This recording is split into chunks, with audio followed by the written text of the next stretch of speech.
Just $4.99 with easy payments as low as $16 a month. Sorry, no Medicare or insurance accepted. So call right now to order yours. 800-823-5826. 800-823-5826. 800-823-5826. That's 800-823-5826. Let's be honest, wheelchairs are heavy, bulky, and ugly. Introducing the Feather Chair Wheelchair. Order yours today and get a free wheelchair case, a $50 value. The world's lightest wheelchair is just $4.99 with easy payments as low as $16 a month. Sorry, no Medicare or insurance accepted. So call right now to order yours. 800-823-5826. That's 800-823-5826. If you are trying to quit drinking or doing too many drugs, listen to me. You don't know me and we'll never meet.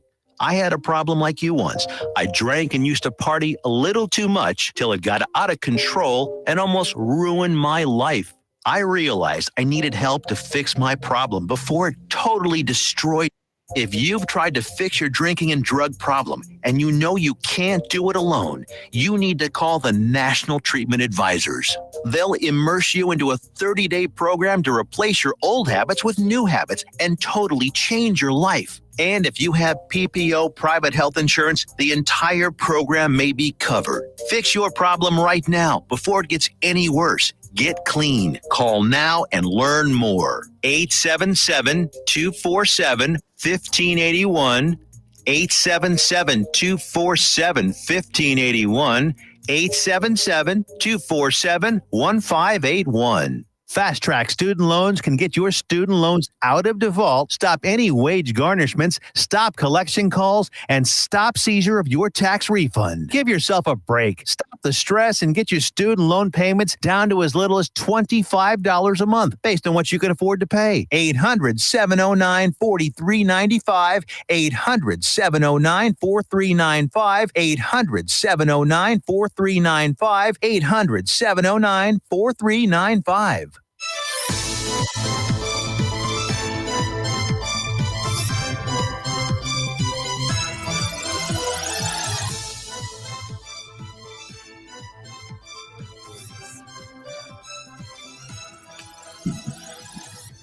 Good evening, Johnson County. Welcome to this week's episode of the Texas Transparency Project. The Texas Transparency Project airs most Thursdays at 5 p.m. here exclusively on JoCo Community Radio. JoCo Community Radio focuses on all the ins and outs of Johnson County, Texas. JoCo Community Radio has many shows and airs 24 hours a day. You can visit the JoCo Community Radio Facebook page to watch shows live or to see replays. Also, you can go to www.jococommunityradio.com where Apple and Android apps are available. Tune in to get the ins and outs of Johnson County, Texas. Here at the Texas Transparency Project, we focus on 3 relevant topics applicable to residents of Johnson County and beyond, and do what we can to shed light on how they affect all of us.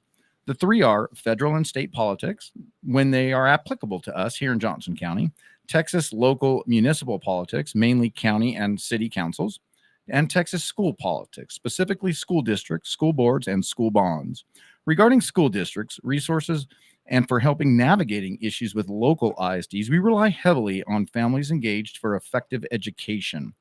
Who is Families Engaged for Effective Education, and why do we rely on them? Well, their mission or the goal of Families Engaged is to educate parents, citizens, and lawmakers on possible damage of legislation which undermines the family, our public education system, and our constitutional republic. They have a local chapter here in Johnson County and can be reached through their website at www.familiesengaged.org and on Facebook at Families Engaged for Effective Education. Tonight on the Texas Transparency Project, we will be talking about what seems to take most of the oxygen out of the room most spring elections, and it is school board and school bond elections. School boards are supposed to oversee the budgeting, the spending of the district, and the superintendent contract and his evaluations. Now, school bonds are the main mechanism for an independent school district to fund a new school or an add-on to a school. They are often abused and are often rife with fraud, waste, and abuse. They become bloated and frequently saddle a community with out of proportion debt for decades. The reality of it is that school bonds are easily abused, and school districts love to play on people's heartstrings and use the children's welfare to effectively groom the tax base into adding sometimes hundreds and hundreds of millions of dollars in debt to facilitate everyone's good idea and want list when it's supposed to be specifically for needs and long-term facilities. When you challenge a school bond, you immediately and aggressively come under fire. The school district's absolutists, as I call them, come out in droves and attempt to intimidate, guilt, shame, and do anything and everything to detract from the realities of the specific bond that has been called. Absolutists is what I call them because they absolutely will support to no end the ISD and its mission, whether right or wrong, whether fiscally conservative or insanely expensive. They parrot the ISD's messaging. Any and all excuses are blasted and used to try to dissuade any and all opposition, when the majority of the community is just trying to look for responsible stewardship of taxpayer resources. Before we get to tonight's guests, let's look at some ISDs that have not amassed massive debt. One of the main excuses that proponents give is that all ISDs have massive debt. But the question is, do they all have massive debt? Well, ISDs love to keep you in the echo chamber that is that community. They do not want you to go out and comparatively analyze what's going on around them. For example, 490 ISDs have debt of less than $25 million. Once again, 490 ISDs have debt of less than $25 million. 138 have zero debt. That's 528 ISDs have $0 to $25 million in debt. Not all of them work the same.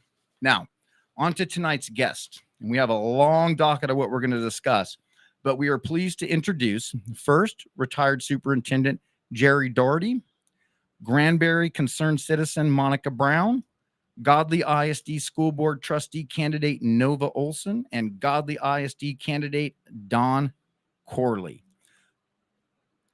Folks, quick background and what brings you here today, and we will get into the topics. Sir, you first. Jerry Doherty, and I have 30 years of experience, a little over 30 years of experience in public school education, ranging from classroom all the way to the superintendency. I've worked for 6 different school districts in the state of Texas.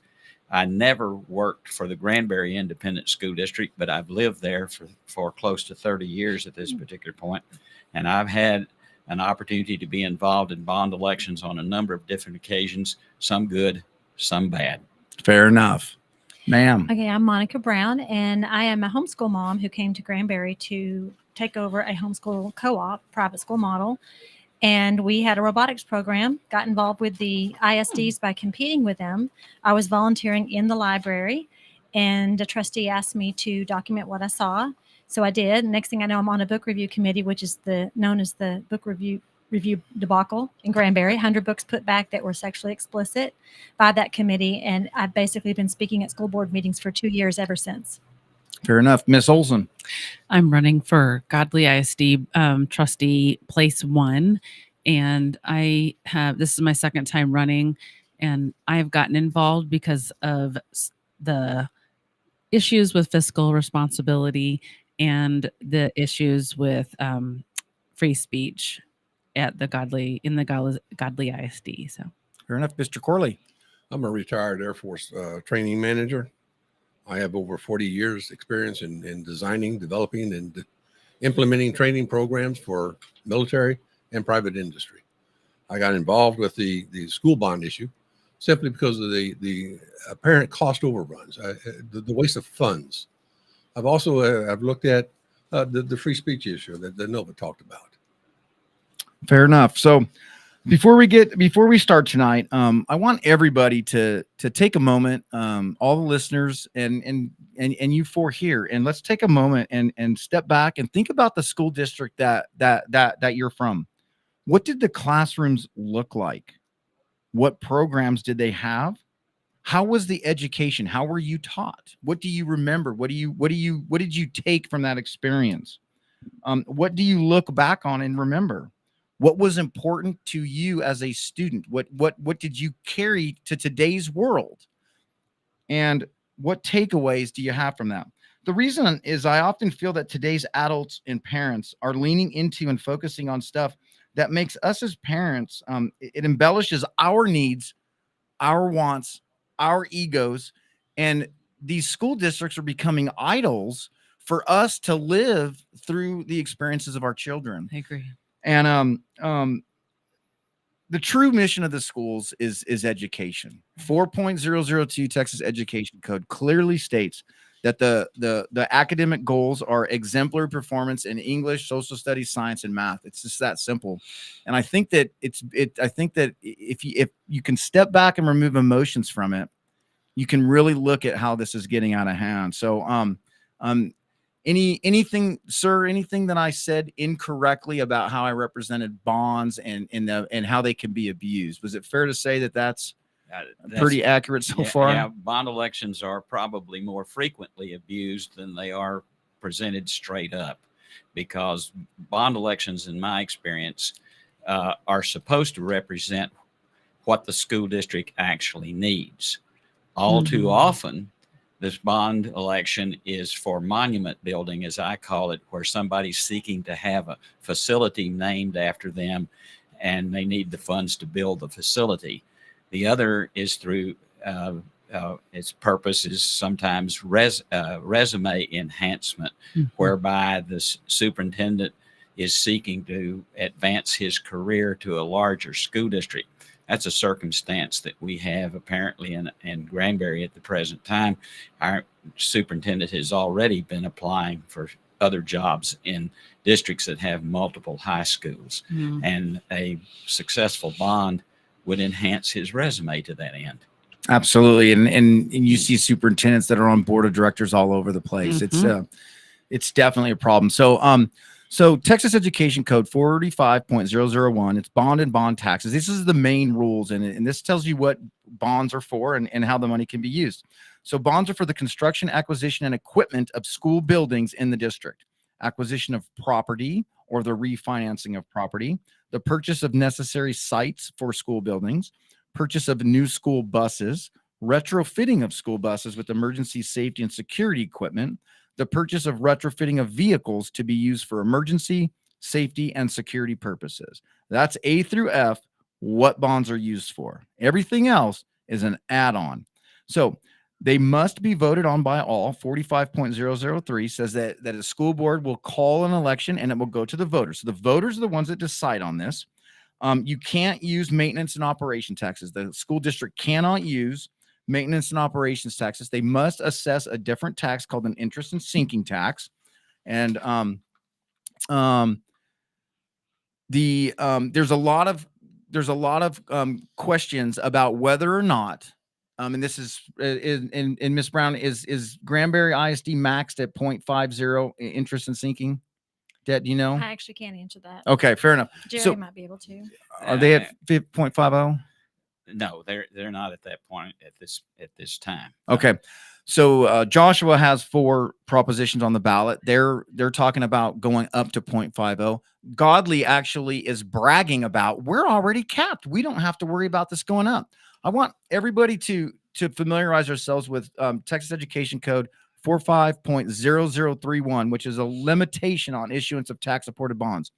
And it clearly states that the district has to show with projected growth that they can meet the threshold of 0.50. If they go above 0.50 during the course of that bond, the next time they call a bond, they have to apply from a tax at a rate not to exceed 45 cents per 100. So while I think it's fair to say nobody wants to go above 0.5, if they do, and they can, there is just another penalty on top of it, because that is, I'm so tired of hearing about people in Godley talking about how lucky we are that the tax rate is maxed. Absolutely not cool. Also, the actual bond order says that they can tax at a sufficient rate without limit as to rate or amount to pay the principal of and the interest on the bonds and the cost of any credit agreements executed in connection with those bonds. So talking about that these tax rates are maxed, it clearly states in the bond orders without limit as to rate or amount to pay the principal and interest. That is recent Texas legislation that came out because they were tired of ISDs that were continually doing slick flyers, slick videos, and fast talking salesmen telling you about how it's not going to affect your taxes. And on the actual ballot that people will vote for, they will check a box that says they were voting for a bond or against a bond. And it is for the levy of taxes sufficient to pay the principal of and interest on the bonds. This is a property tax increase. So, sir, how as a superintendent and being involved with school districts, how do you feel that this is this frequently manipulated by the powers that be and how they present it to the community? Well, I guess Granbury is probably a good example of how this is semantics on this is manipulative of the voters, because we're being told that this will not be a tax increase, or it will not increase your tax rate is what we're being told. And that's true. It will not increase the tax rate, but it does increase the district's debt level. Right. And that debt level is increased over a 30-year period of time. So people do not spend tax rates. Right. They spend dollars. Yeah. And as a result of that, this is a tax increase. In our particular case, we're asking for $161,500,000 for the bond. What they don't emphasize is the fact that at an assumed 5% rate of interest on those bonds, which in my mind is somewhat doubtful that we can get that lower rate, that there's another $130 some odd thousand that the voters are going to be in debt. And I'd like to remind your listeners that that situation is such that the superintendent is probably going to be gone, and most of the board members that voted to put the community in that level of debt are going to be gone, and the youth that they're wanting to help are going to be the one that have to retire the debt. Yep. So Dawn and Nova will come to you with the next question about this tax rate issue. You guys are running for Godley ISD school board trustee, and boy, you hear all this talk, just like Mr. Doherty said about this tax rate. As a school board trustee, it will be your job to oversee and approve the budget for the ISD. How often does an ISD assume or approve a budget, considering that bond debt is assessed for 30 to 40 years?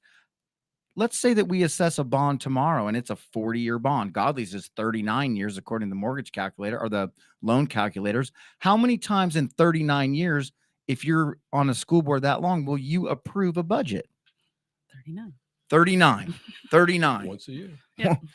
Once a year. So this whole thing with the tax rate, saying that they're not going to do that today, is about as dishonest and disingenuous as you can get, considering every single year they have to approve a budget, and they're approving a tax rate for that.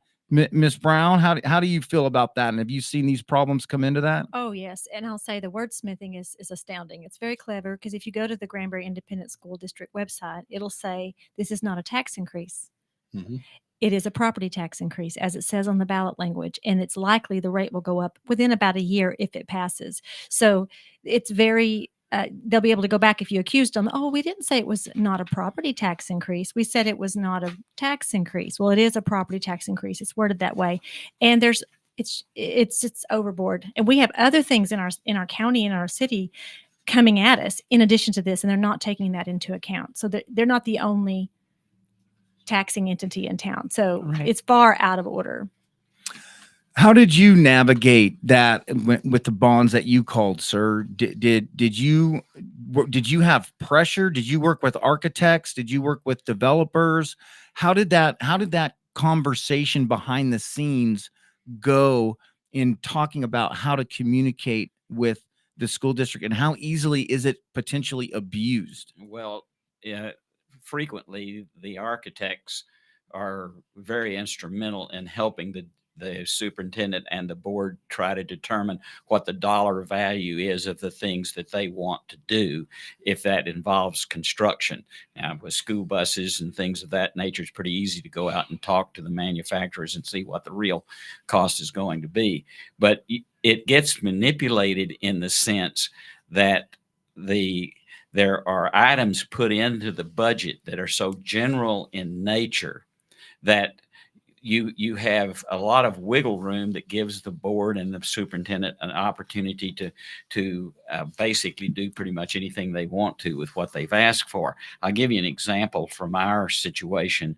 We have a contingency fund in ours that is the fifth largest item of the whole bond election. It's $10,300,000 and some odd thousand. But you need some contingency, that's for sure. But that is something that is undesignated, could be spent on anything if you don't spend it for what you've talked about. Fees, permits, and soft cost, in our case, is $14 million.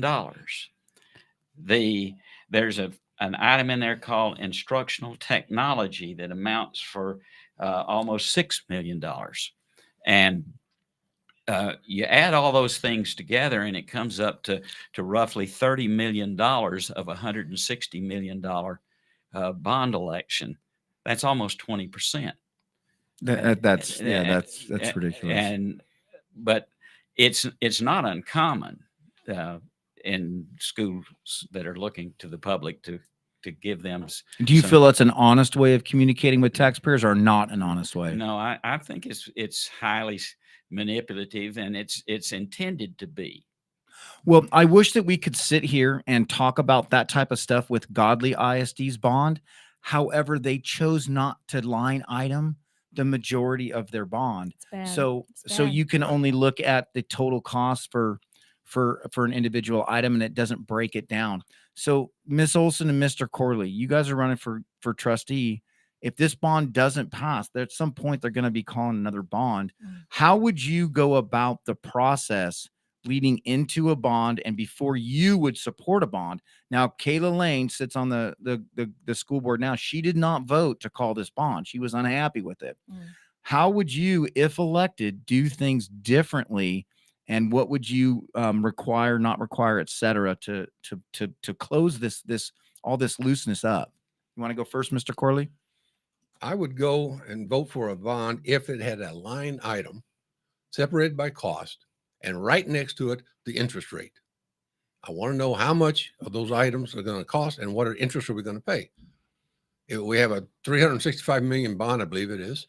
And by the time you add interest to that, you're over $1 billion. Yeah, it's set $774 million on a $365 million. What, 400 million already? 409. So that puts us over $1 billion. Yeah, 1.1 billion. So Godley is married, joined at the hip with Huckabee. Yes. And Huckabee is about the most expensive developer and architect out there. Would you be open to looking at different companies? Would you be open to looking at competition, or would you be married to one that has effectively developed a master plan long-term for Godley ISD? I'm from the military. We get at least 3 competitive bids for every item. And do we have to have the large schools? Can we not find a less expensive way of putting in schools? Modular schools, they work just as fine. They're pier and beam, so they're stuck down into the bedrock. They're not going to be blown away with the wind. So there are less expensive ways of building a school. Miss Olson, what are your thoughts on what we've talked about here? Well, one of the things that I've been talking about for the last couple of years is this ridiculous notion of paying a company to come sell their product. So For those that don't know, Godley ISD in 2023, we haven't got the receipts for this one yet, but $66,000 they paid Huckabee to come and run the long range facility planning committee to convince the community to do what they already wanted to do. So $66,000. It's an incredible story in Granbury. It's the conflict of interest there. I don't understand why the community does not rise up and say, I mean, no one would ask a car dealer Chip to come to your house and then you wouldn't pay them money to convince you to buy a Chevy over a Ford. It's just ridiculous. And I agree with the with more competition. That's what I kept asking. And when this long range facility planning committee came, my goal this time was to go to these meetings so I could see how this process came about. So I was properly educated, and I was denied and retaliated against for just trying to get myself educated. For trying to go and observe a meeting. Yep. Mr. Corley? Last year for that $800 million bond, I had the opportunity of talking to two people who served on that committee. And they told me they had two choices, and there was no difference between the choices. That's another thing they do. Come on. They're guiding towards a predetermined outcome, and it's sad and it's wrong. Miss Brown, how's Granbury work with this? Okay, so we just received pack information for the families pack that's for the kids, or for the kids pack. Let me put it that way.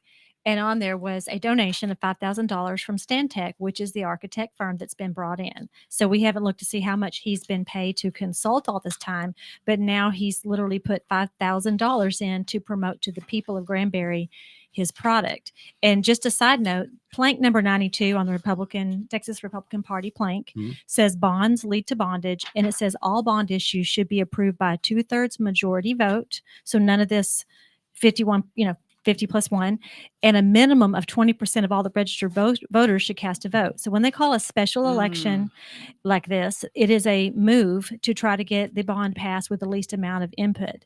And that's a shame. And it's not Republican, and our entire board claimed to be Republicans.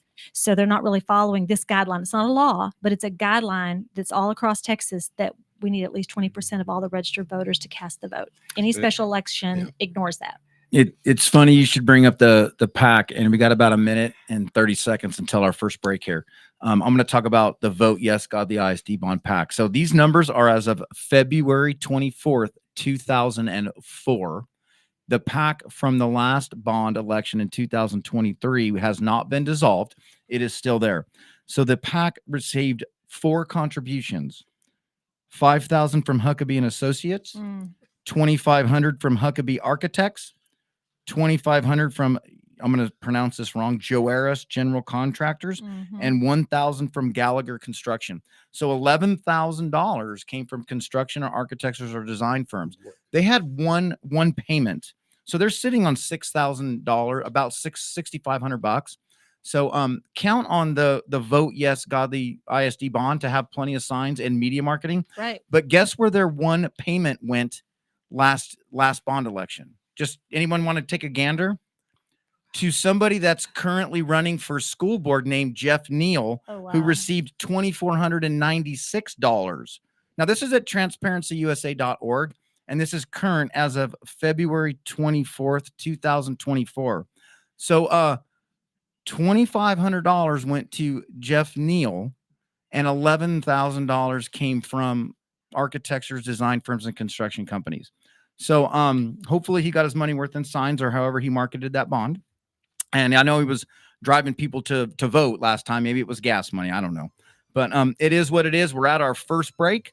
We'll get back here after the break, and we'll be back to talk bonds with the Granbury and Godley individuals. Take care. Texas Transparency Project. Be back after the break.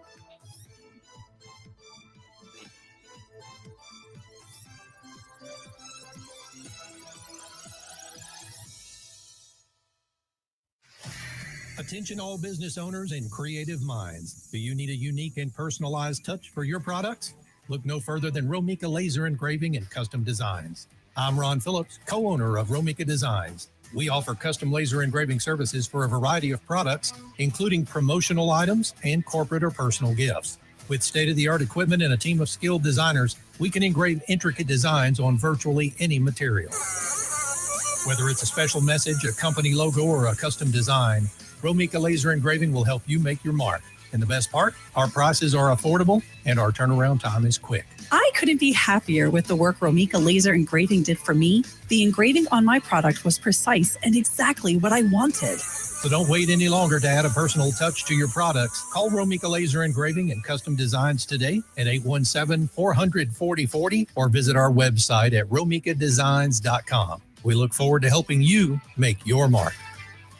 Let's be honest. Wheelchairs are heavy, bulky, and ugly. Introducing the Feather Chair Wheelchair. Order yours today and get a free wheelchair case, a $50 value. The world's lightest wheelchair is just $4.99 with easy payments as low as $16 a month. Sorry, no Medicare or insurance accepted. So call right now to order yours. 800-823-5826. That's 800-823-5826. Fast Track Student Loans can get your student loans out of default, stop any wage garnishments, stop collection calls, and stop seizure of your tax refund. Give yourself a break. Stop the stress and get your student loan payments down to as little as $25 a month based on what you can afford to pay. 800-709-4395. 800-709-4395. 800-709-4395. 800-709-4395.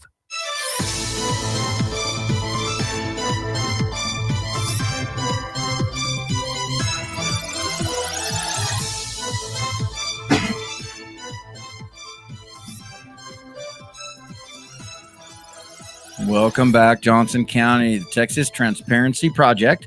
We're here with a former superintendent, 2 school board trustees for Godley ISD candidates, and a concerned citizen from Granbury. Before we get back to our second segment, JoCo Community Radio is a member of EMG, a radio and podcast collective, proudly serving communities like Johnson and Tarrant County, Texas. We are live 365 on the TuneIn Radio Network and on our station app. Check out our lineup and more at tuneinjoco.com. We thank our valued partners in helping us amplify the voices of our communities. You heard the commercials. Be sure to connect with Todd Hurd and Associates, attorney at law. Use code JOCO 2024, JOCO 2024 for 25% off your first order at thetiffy.com, and join the Swipe Nation today and save on your credit card processing at swipenationusa.com, locally owned and operated. Reach out to Tiffany at jo.co@jococommunityradio.com for advertising rates as low as $50 a month. Hey, Huckabee, you like to throw money around? You can advertise here, and maybe we won't talk so harshly about the realities of the bond you're bringing. But we just finished up with PACs and how. So to give everybody an idea of what a PAC is a political entity that is allowed to take money to tell you exactly how they want you to vote. So anytime you're seeing the yes stuff, you need to figure out where the money's coming from and who's funding that. If this was 750 of your local residents that are funding this as a grassroots level, it has a lot more validity than 4 architectural design firms and construction contractors, et cetera.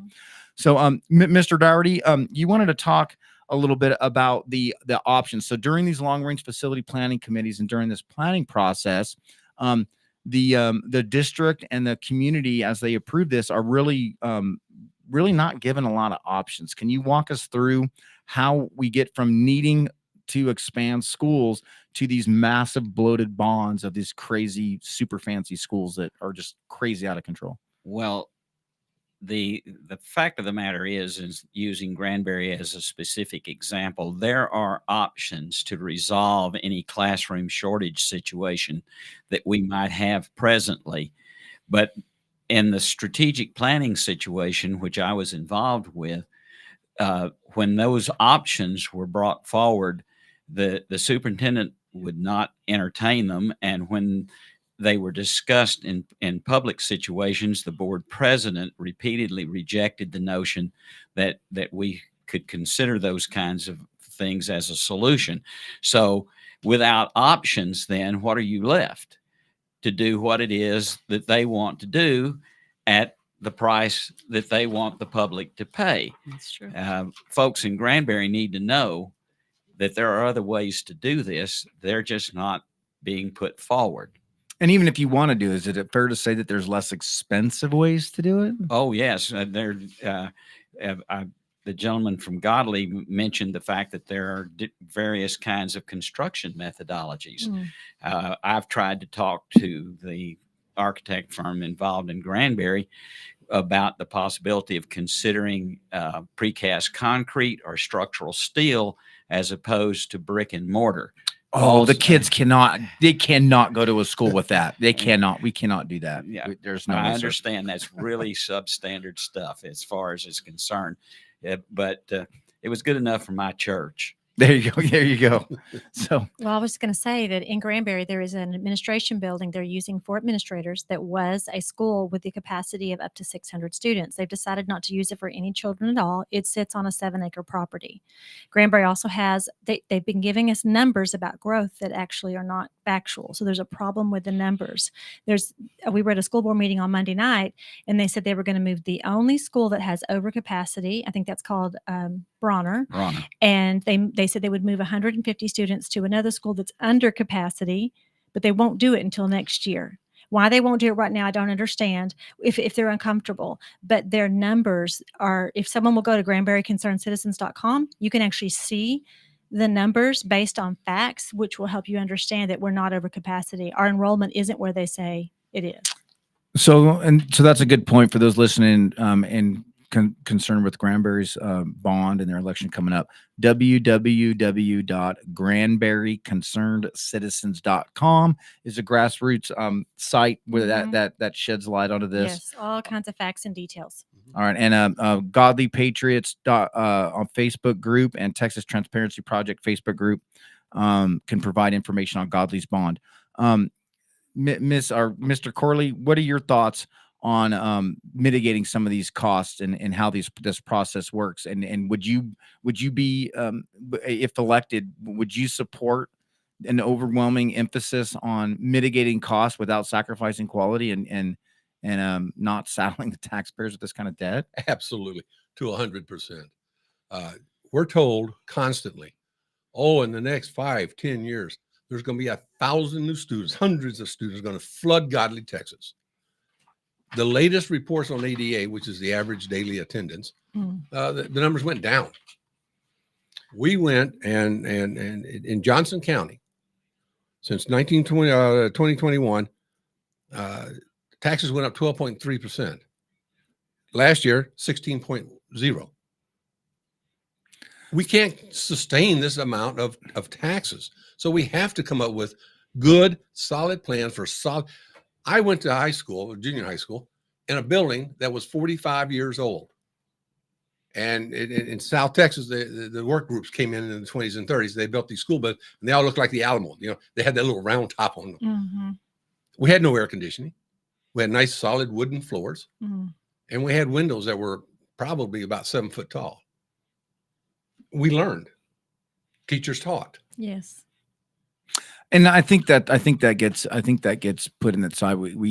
Everybody wants to do these opulent and extravagant facilities, and you really run the risk of creating a tax base that's effectively house poor.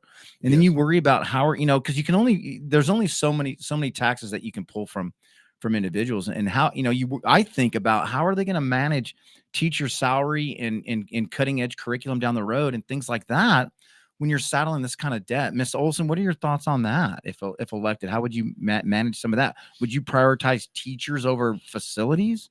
Of course. And I think that what you said, the word that you said is want. You use the word want, and we keep saying what we're talking about all the time is want. And I'm not saying that we don't have quality, but wants are different than needs, and we have to approach it as a need. What do we actually need? And I told people when I moved to Texas, I'm not from Texas. When I moved to Texas, I was disgusted by what I saw with these gigantic athletic facilities. In the town we grew up in, 120,000 people, our high schools and junior highs shared one stadium for major say it ain't events. So say it ain't so. Yeah. One for the whole city. Mm. The public schools. We had 3 high schools, 3 big high schools, plus our junior highs. I mean, we have lost the ability to understand the word need. I get you. You brought up ADA real quick. So in the 2023 bond that failed in Godley for $889 million, they were projecting about 82 to 8,400 enrollment in 2033 and 34. The most recent demographic has dropped to 5,200.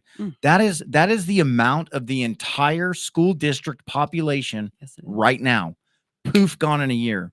So before they do this, they really need to get a handle on this. What were you going to say, Mr. Corley, about that? There's a couple of factors that people are not paying attention to. Number one, families are not having as many children Right. as they had before. Right. And then we're killing the golden goose. We're raising our taxes so high. People are now getting sticker shock when they buy a house. What? How much in taxes? How much are my property taxes? Well, so and we're going to drive the prospective home buyers away from Godley Right. with these It's high happened in taxes other that we communities. have. Frisco, I think Richardson, they're closing schools. I don't know if you've seen that. Fort Fort Worth, Worth- Dallas. Fort Worth is down about 20,000. Yes, they're literally, they enrollment, call yeah. it shuttering the schools. Right. Shuttering. Yeah. Well, they, and another point to talking about ADA and that growth is really slowing down. Also the socioeconomic demographic. So in 2021, 2022, this was released in the Texas Academic Performance Report, just on last Monday's meeting in Godley. And they had in 2021 and 2022, they had 41% socioeconomically disadvantaged. 2022 to 2023, they were at 46%. So Granbury's at 56% economically disadvantaged children at the present time, and we're talking about putting $500,000. We're putting $500 million of debt on them. It makes no sense. There's another stat that came out in Godley. We are third of school districts with equal, more or less, ADAs. We are third in wealth, ADA wealth, but we're first in debt per ADA, and we're first in the principal that's outstanding. So, and I'm sorry I don't have Granbury's numbers for this. Granbury, we're talking about Granbury for those listening. I get beat up all the time. Granbury's not in Johnson County. No, there's it is. There are residents in Johnson County that go to Granbury. As a matter of fact, they are. I know. And it's going to be very difficult for them to vote in our bond election. As I understand it, we have people in Somervell County, and we have people in Johnson Parker. County, and only one of those counties is actually going to have a polling place on the day of our election. Yeah, well, they love to throw them in the schools and do dress code changes and all kind of perks for the teachers to go vote. And I mean, it's what it is. And I encourage everybody to go vote. I'm a veteran, and I mean, more people that vote and have visibility on this, the better. But so we're talking a lot about how we saddle the community with debt in this. And so as a superintendent, you worked intimately with your CFO, with the school board, and approving budgets. People get caught up in this tax rate and this appraisals and the total taxable property value and how the tax issues work.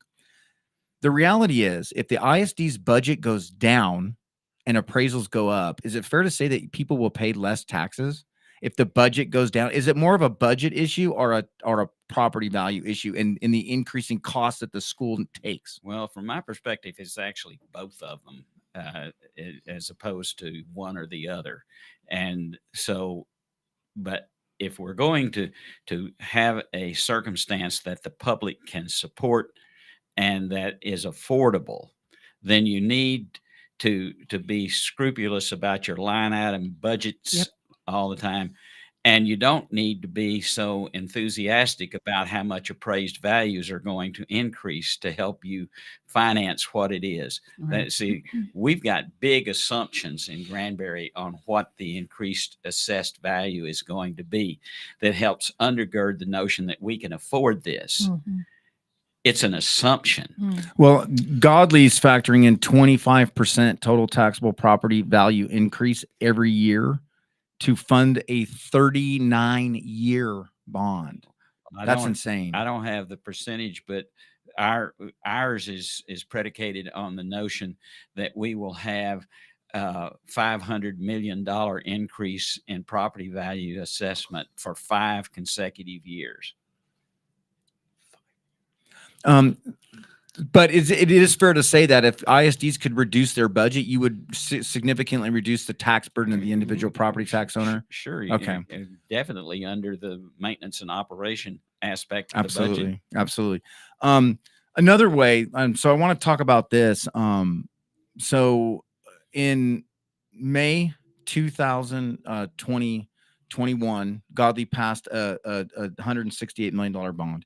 As you guys drove over here today, you probably saw the awesome stadium and the awesome arena they're building. So in March 2022, 10 months later, in a special school board meeting at 7:30 in the morning, the day before spring break, the superintendent was breaking the news to the school board trustees that they were $36 million over budget and had to cut things out of the bond. So what Godley chose to cut out of their $168 million bond, which is inflating this bond, was a special ed facility, a hospitality equipment, renovations to the old middle school, renovations to the 6th grade campus, renovations to the RB Godley Elementary, renovations to Legacy Elementary, land purchases, buses, new transportation facility, and technology flexible space upgrades. This is what they had cut out of their budget. So is it fair to say that when voters approve a bond, that there's a lot of flexibility in manipulating what is actually built on the back end? Is it fair to say that as a superintendent, sir? Well, not only is it fair, but it's an absolute statement of fact.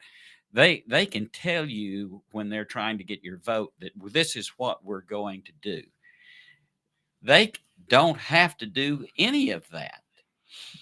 There is no legal obligation to do any of that. There's maybe a political fallout if they don't, but they're not legally obligated. They can't spend the money on maintenance and operation, but they can decide at the last minute, we really need more money on this project, and take it away from a project that they promised you that they were going to do. And you talk about inflating the price of certain things. Granbury apparently has a $142 million roof leak. You know, help me understand why. I'm sorry, that's $142,000, not $142 million. $142,000 roof leak. They're wanting to build 2 staff bathrooms for $298,000. Well, Godley's building an ag facility bathroom for $4 million. Got you beat. Unbelievable. you know, they should have, if you were to do this, you come out, you don't put it on for election before you post the details. You said you would be interested if you could see the details. Yes. In Granbury, they didn't do that. They gave us less than 7 weeks to think about it. So they're trying to cram it down our throats. Yeah.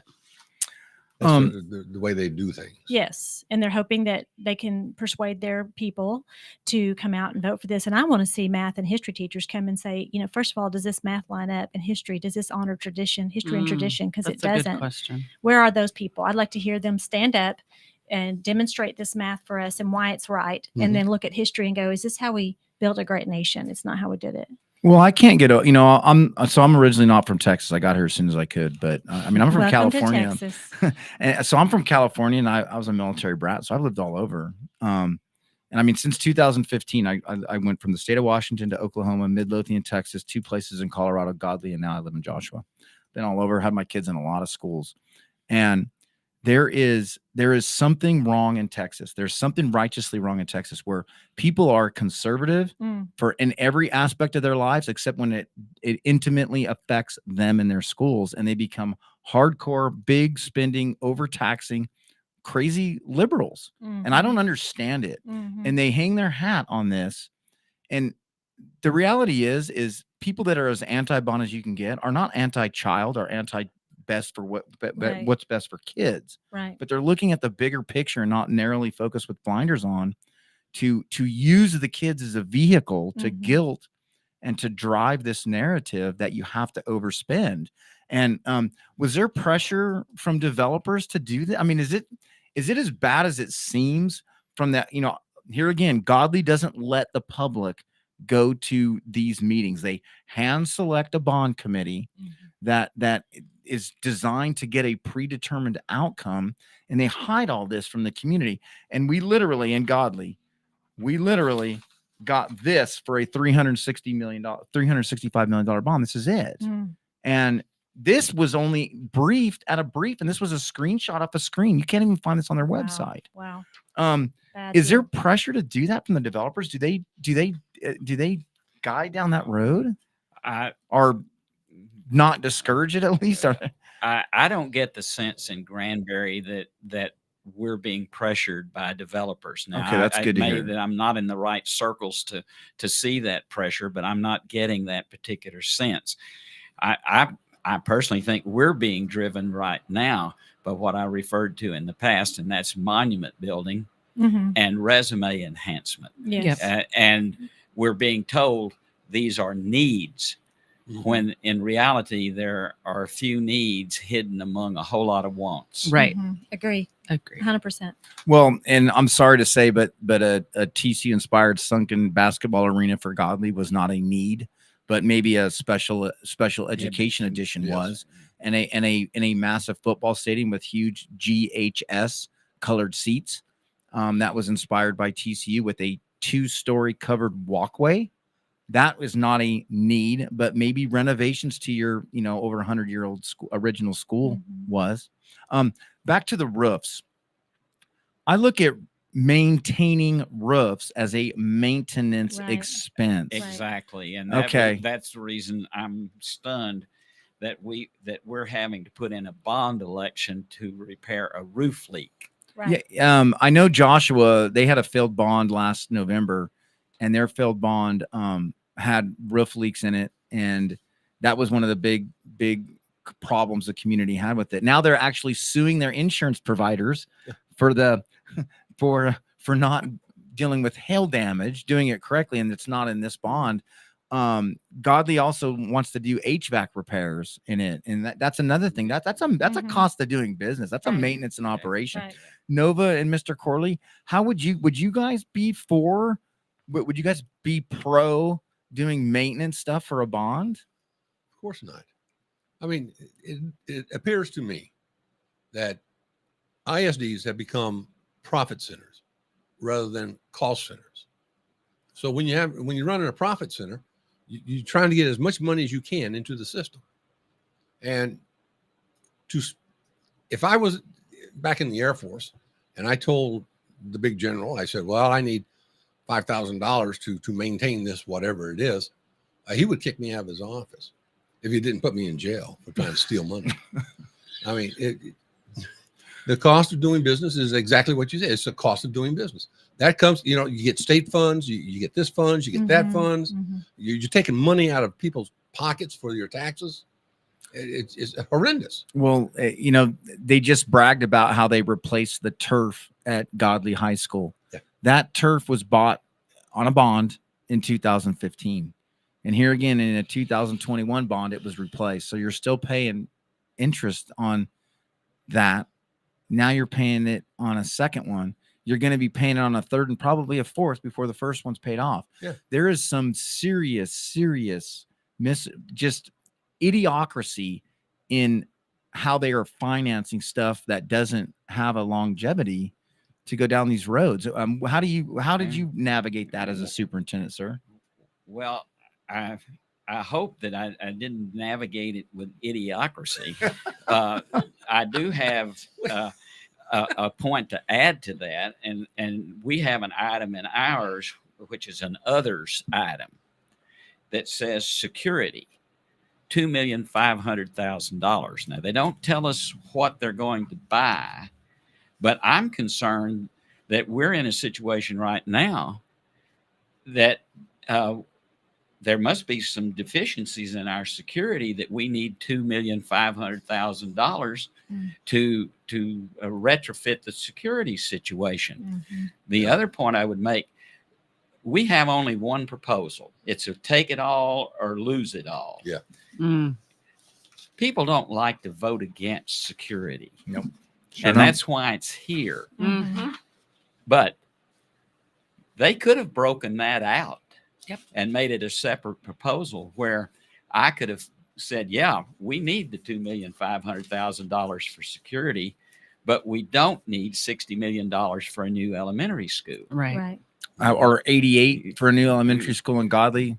So That's way too much. yeah. Right. The last thing we voted for, they passed, was the VATRI, and it included salaries and security. So they have received a lot of money in Granbury, and it should be going towards security. I looked at it today. It's in black and white. So I don't know why they need $2 million more. And they There's sure a didn't lot of tell there's us. a lot of security grants. There's a lot of other ways to Yes. to get funds for that stuff Absolutely. too. Well, the public really ought to be outraged, in my estimation, in Granbury, if we are in need of $2,500,000 for security.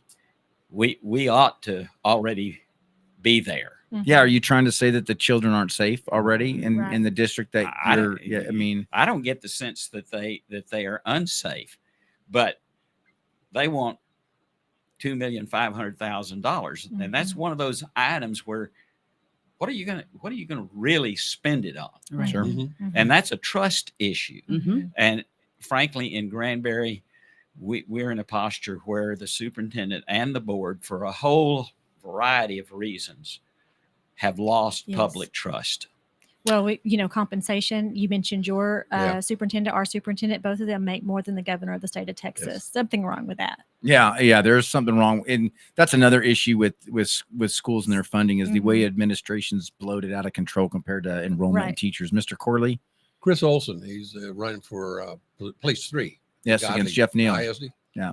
And he came over to the house yesterday, and that's exactly what we were talking about is the salaries of these superintendents. Yeah, they're out of control. And so we got about a minute and 15 seconds left before the show ends here. Gosh, it goes quick. Mhm. We want to touch on one of the hottest things going on here in Johnson County. We're in Texas House District 58. It's during a runoff. Miss Helen Kerwin and Representative Dwayne Burns. They're in a runoff here, and one of the hottest topics at the Texas State Legislature now is education savings accounts, school vouchers, and stuff like that. And the reality of it is the Republicans have now made this a priority. This freight train's coming, whether we like it or not. Right. It is, Yes, that's true. and it is going to astronomically change how school districts are funded. It's going to change the amount of kids that are in schools. Right. They'll talk about all this extra money for teacher raises and all that. But the reality is when this kind of debt doesn't go away if there's major changes to school funding. Is it Right. fair to say that? Oh, yes, Yes. that ISDs are not going to go away, and neither is the debt. But the ability of the ISDs to have money is going to depend upon how competitive they can be for those vouchers. Sure. Well, Miss Brown, thank you. Miss Olson, Mr. Corley, Mr. Doherty, thank you. And I want to remind everybody, Godley ISD, you're $89,000 in debt per child. That is $30,000 more than number 2 in Johnson County. Vote wisely and vote for change, unless this is what you like. See you next week. From Burleson to Venus and Grandview to Godley, this is the voice of Johnson County. Joco Community Radio. Hey, travelers, do you want to save money on your next flight? Then pick up the phone and call. That's right, call, because the best prices are not online. They're with SmartFares. See, SmartFares